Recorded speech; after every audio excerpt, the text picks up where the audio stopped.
Welcome back to the Mountain Morning Show. You know that we are excited about the release of Writers of the Future, Volume 33.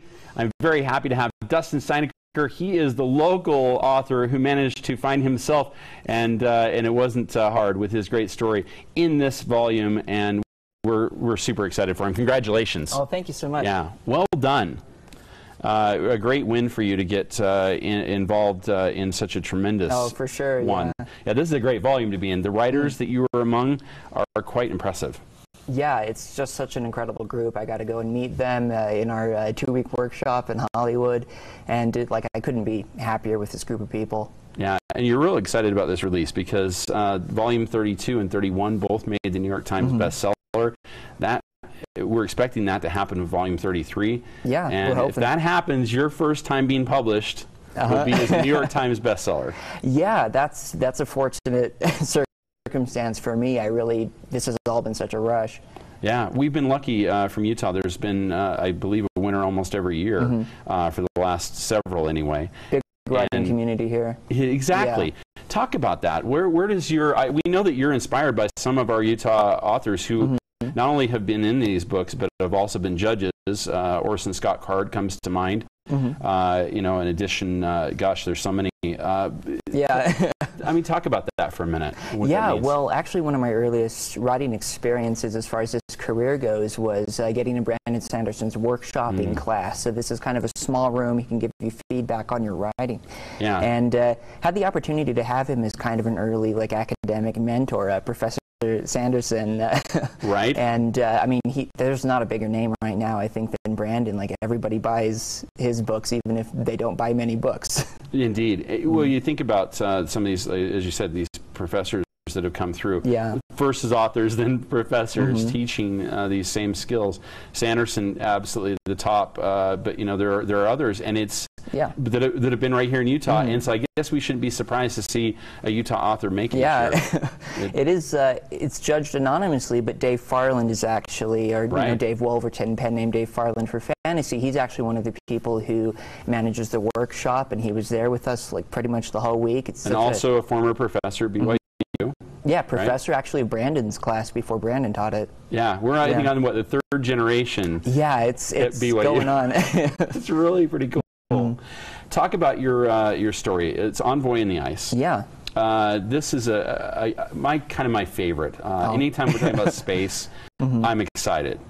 So talk a little bit about your story. Yeah, and I don't think I can really go into the story without going into just this amazing image. Yeah, can we talk about that, because it is impressive. Yeah, Yader Fonseca, he's an artist from Florida. He put this amazing image together for my story, and I think it's really fitting because that is sort of where my head was when I was thinking of this story. That first image that came to my mind was those ambassadors and those pilots kind of approaching this alien entity in the Antarctic, and he just captured just kind of what was in my brain so well. Wow. And yeah, that's an opportunity that many people don't have, to see their story illustrated by such an amazing illustrator. Yeah, Writers of the Future not only giving you a great opportunity to be published for the first time, and that's the big draw, obviously, to this contest. But the second part of that is for illustrators as well, to have an opportunity to be in a New York Times bestseller and associated with a great writer. They pair you together. You don't have any idea what the art's going to look like. And then there's a big reveal. What was that experience like? So we had that experience on Thursday of the workshop week. So we'd been up there for about 4 days. And then they just call us into this room where they have all these framed paintings, and they say, you know, go find your painting, find the one that fits your story.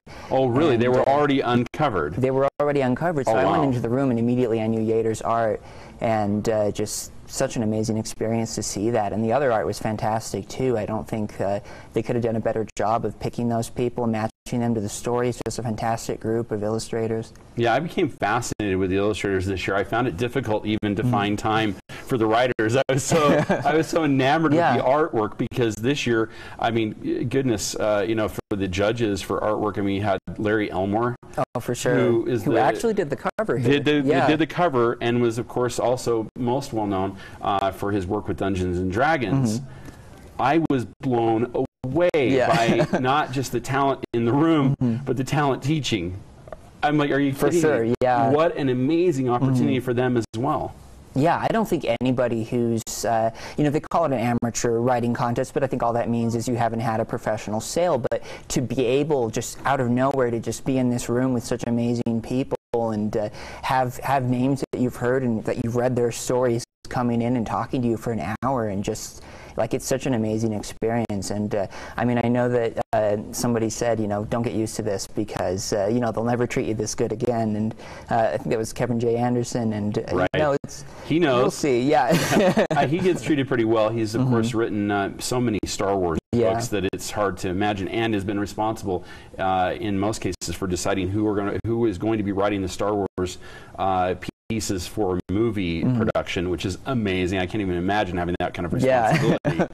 But these are the kind of quality people we're talking about. Now, we only have a minute or two left, and I want to hear more about the story. So give me a little bit of background and give me the sound bite. Oh, for sure. Of the story. Yeah, so in my story, An Envoy in the Ice, an alien entity has arrived in the Antarctic. It's been there for about 150 years, and the main character grew up worshiping it. He's actually renounced his faith, but now he's in charge of an international expedition to go meet it, and that's where the story begins. Oh, that sounds exciting for sure. How many? How long is the story approximately? I want to say about 8,000, 9,000 words. It's one of the longer ones in there, so I'm really, I feel blessed to have that much space dedicated to me. Right? Yeah.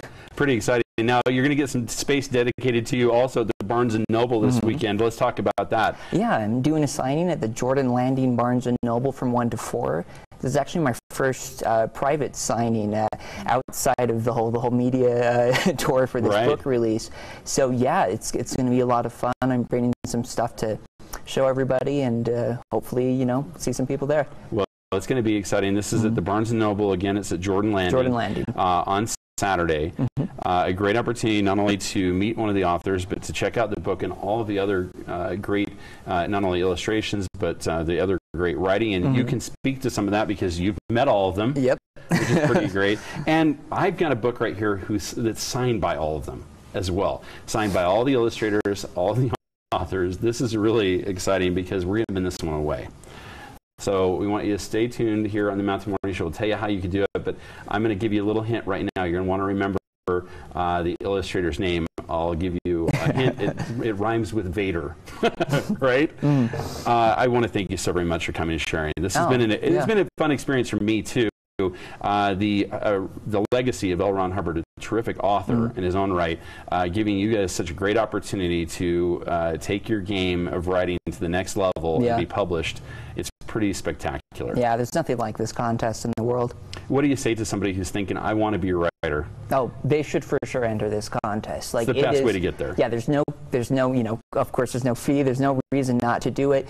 You can write stories for the contest, submit them other places if it doesn't, if it doesn't work out. But you might just be surprised to find yourself in that workshop one day. That's right. It takes a few times often, but once you're there, boy, it's life-changing. Yeah, there's nothing like it. As it has been for you. Dustin Steinacker, thank you so very much for joining us. Again, it's volume 33 of Writers of the Future. You can find it in great bookstores and online. And, of course, you can meet Dustin and get it signed at the Barnes & Noble this weekend at Jordan Landing. We will be back with more in the next hour of the Mountain Morning Show right after these messages.